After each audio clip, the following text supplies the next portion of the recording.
카사블랑카에서 최준환이었습니다. 프랑스 파리에서 이동기였습니다.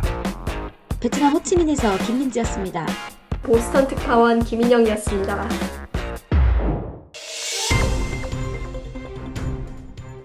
여러분 안녕하십니까. 월요 브리핑 시간입니다. 직계가족 5인 이상 모임 금지 예외. 권덕철 중앙재난안전대책본부 1차장은 13일 브리핑에서 5인 이상 사적 모임 금지 조처와 관련해 직계가족에 대해서는 동거가족이 아니더라도 5인 이상 사적 모임 금지를 적용하지 않는다고 밝혔습니다. 정부는 오늘부터 28일까지 2주간 사회적 거리두기 단계를 수도권 2단계, 비수도권 1.5단계로 한 단계씩 낮추되 전국적으로 5인 이상 사적 모임을 금지하는 조처는 유지한다고 발표했습니다.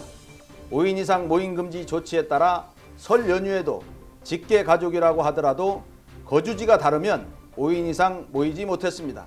그러나 15일부터는 직계가족은 5인 이상 모임 금지 조차가 적용되지 않아 모일 수 있게 됩니다.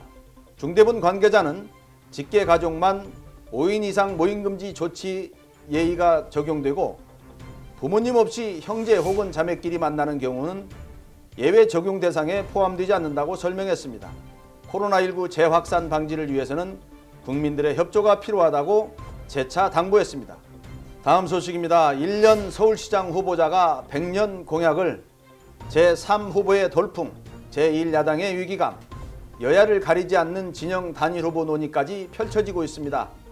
지금까지 나타난 4.7 서울시장 보궐선거의 양상입니다. 10년 전 2011년 10월 26일 서울시장 보궐선거 흐름과 비슷한 모양새입니다. 고 박원순 전 서울시장이란 제3후보의 돌풍, 박 전 시장에게 야권 단일 후보 자리를 내주며 위기감이 불거졌던 민주당, 야권 단일 후보에 맞서 보수 진영에서도 나온 여권 후보 단일화 논의까지 말입니다. 여기에 박영선 전 중소벤처기업부 장관, 나경원 전 국민의힘 의원, 안철수 국민의당 대표 등 10년 전 등장했던 인물들이 이번 선거판을 주도하고 있는 점도 비슷한 형태입니다. 그런데 이들이 내놓고 있는 선거 공약들을 보면 1년 해야 할 시장 업무를 100년 할 것처럼 공약들을 내놓고 있어 서울 시민들의 얼굴을 찌푸리게 만들고 혼란에 빠뜨리며 시민들을 실망시키고 있는데 국민 여러분들의 생각은 어떠신지요? 다음 소식입니다. 미얀마 쿠데타 시민 불복종 시위 8일째. 미얀마 군부 쿠데타에 반대하는 시민 불복종 시위가 8일째 이어졌습니다. 13일 미얀마 최대 도시 양곤에 수천 명이 참여한 대규모 시위가 열렸고 제2도시 만달레이, 수도 레피도 등 도시에서도 시위가 벌어졌습니다.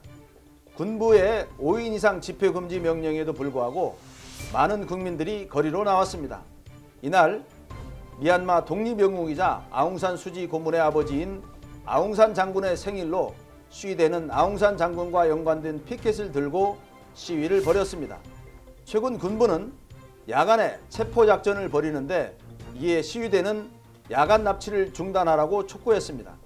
시민 불복종 운동에 참여한 인사들이 영장도 없이 당국에 체포되거나 체포될 위기에 처하는 영상이 SNS를 통해 확산되면서 사회적 분노가 고조됐습니다.